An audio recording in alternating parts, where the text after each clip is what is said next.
Hi everybody, it's me Arlene, Delicious Delights. Today's review is Jean-Paul Gaultier Divine Elixir. It's the newest flanker of the Divine collection. So the bottle looks the same as the other ones in this collection. The glass there is like a darker brown though, but I do love the bottle design. It reminds me of the Madonna corset from the 80s or the early 90s, and that's when I really loved Madonna. I'm not such a big fan of her nowadays, but the old Madonna, her songs from the 80s and 90s, I just love. So I am a huge fan of this bottle design. I think it is absolutely stunning. So there's a little right up here, I might as well read it out here. Gaultier Divine becomes an elixir. A gold corset over amber skin, blending sensual tonka bean with creamy tuberose. Hold the world in your hands, follow a new manifesto. So they only listed 2 notes here, tonka bean and creamy tuberose. On Fragrantica, there are more notes. I might as well read that out here. Top notes, salt, C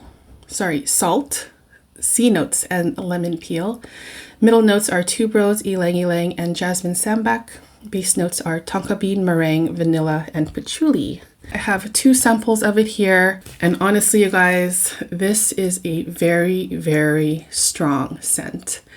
Very powerful, big, bold, beast mode, fill the room kind of scent. I think that I would not wear this, or I would not prefer to wear this in the high heat, which is when I was testing it.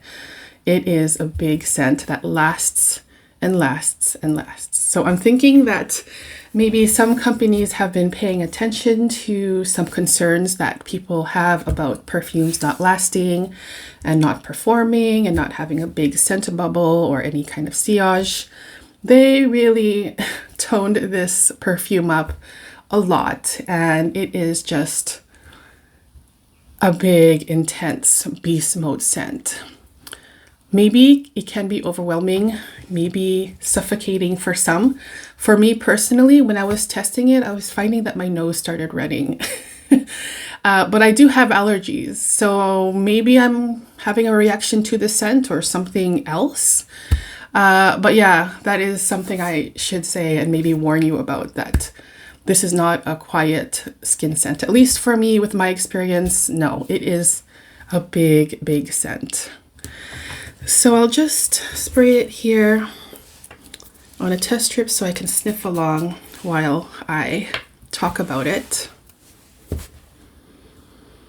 Okay, so basically the Divine Elixir reminds me of the original Divine and also the other flanker. I think it was the Intense, or was it the Parfum? I can't remember the name.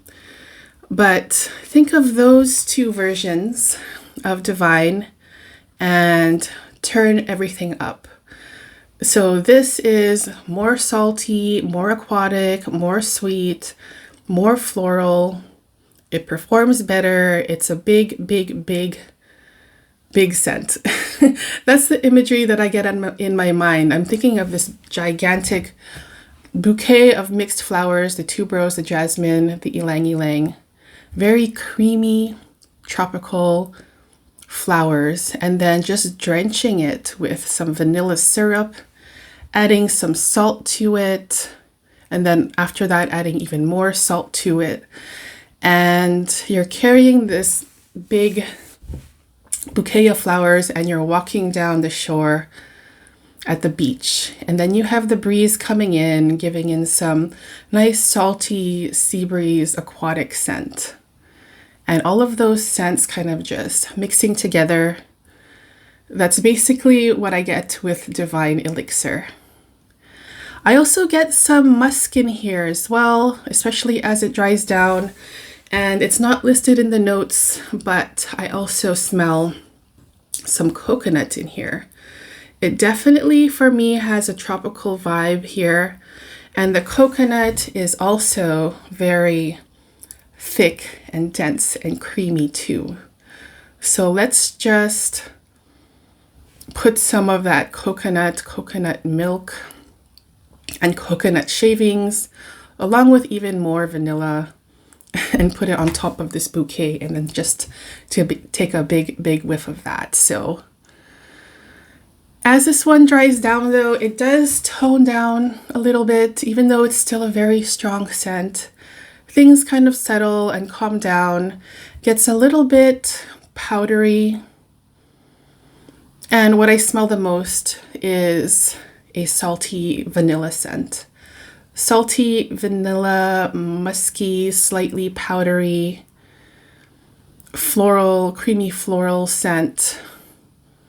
And it basically reminds me of the dry down of the original Divine, but still more strong than the original Divine. So yeah, I like the scent.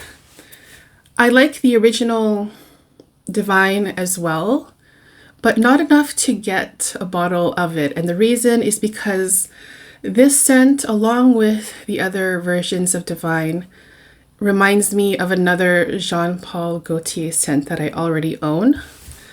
And this one is now discontinued, but I think they brought it out again as a different name. Don't quote me on that though, but it reminds me of this beautiful, beautiful bottle here. This is La Belle Terrible or Terrible.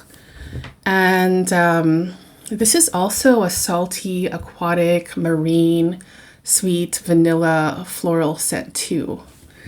But this is very much softer. It's not as beast mode as the Elixir. It's just more polite. It's more wearable in my opinion, more versatile, and just easier to wear in my opinion. So it doesn't smell exactly like the Divine Elixir, but for me, they're kind of similar-ish.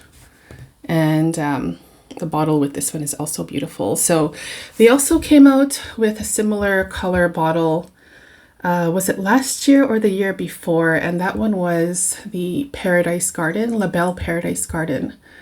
And I'm not sure if that's just a re-release of this or if they've reformulated it. In any case, I do like the scent. I do like Divine as a collection. I do like Divine Elixir too.